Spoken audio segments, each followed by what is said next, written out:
और Hormuz strait ने दुनिया में ग्रेटर डिप्रेशन का डर पैदा कर दिया है, यानी 1929 से भी भयंकर मंदी की आशंका। यह सब इजरायल के दबाव में शुरू किए गए अमेरिकी युद्ध का नतीजा है। सवाल यह है कि क्या इजरायल सिर्फ ईरान के परमाणु और मिसाइल कार्यक्रम को तबाह करने की मंशा रखता है या फिर पूरे अरब को अपने वश में करना चाहता है? क्योंकि हॉर्मुज के बंद होते ही ऐसे समीकरण बनने लगे हैं जो इजरायल के हित में। तो क्या इजरायली प्रधानमंत्री जो कह रहे हैं वो सिर्फ दिखावटी है और युद्ध की असली वजह तेल सप्लाई पर इजरायली कंट्रोल स्थापित करना है? इस रिपोर्ट में समझने की कोशिश करते हैं। सवाल यह है कि हॉर्मुज बंद हुआ या फिर अमेरिका इजरायल ने जानबूझकर बंद कराया। अगर जानबूझकर बंद कराया तो इससे इजरायल का फायदा क्या है? इजरायल जानते थे कि हॉर्मुज बंद होते ही तेल निर्यातक देशों की अर्थव्यवस्था पर बुरा असर पड़ेगा। अमेरिका इजरायल ये भी जानते थे कि युद्ध छिड़ा तो ईरान खाड़ी देशों पर हमले करेगा। अमेरिका इजरायल ये भी जानते थे कि खाड़ी देशों पर हमले हुए तो इनको सुरक्षा के लिए उनकी शरण में आना होगा। अमेरिका इजरायल ये भी जानते थे कि युद्ध ही वो रास्ता है जो अब्राहम अकॉर्ड को मजबूत कर सकता है।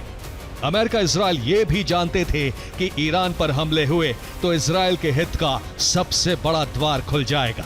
और अरब की अर्थव्यवस्था के लिए सबसे अहम है तेल और गैस, और अर्थव्यवस्था को के दिल को चलाने वाली इसी धमनी से इजरायल अपना कनेक्शन जोड़ना चाहता है। शायद इसीलिए ईरान पर हमलों की शुरुआत की गई। ये कैसे होगा ये समझने की कोशिश करते हैं। इस वक्त खाड़ी देशों का तेल निर्यात बंद है और वैकल्पिक रास्ते विकसित किए जा रहे हैं।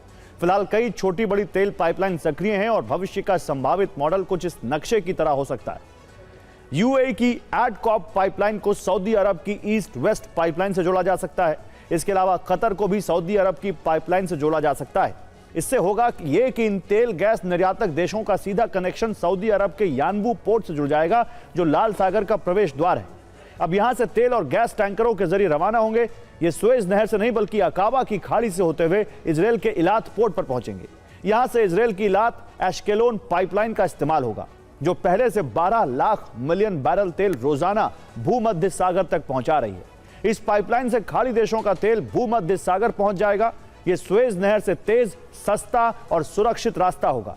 शायद इसीलिए हॉर्मुज बंद कराया गया ताकि तेल आपूर्ति पर इजरायल का नियंत्रण हो सके।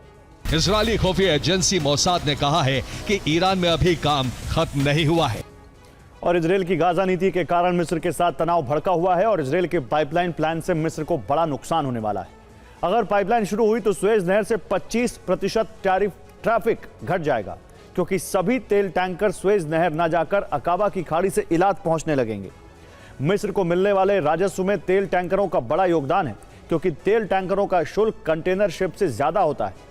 एक अनुमान है कि मिस्र की सालाना 8 बिलियन की आमदनी घट जाएगी।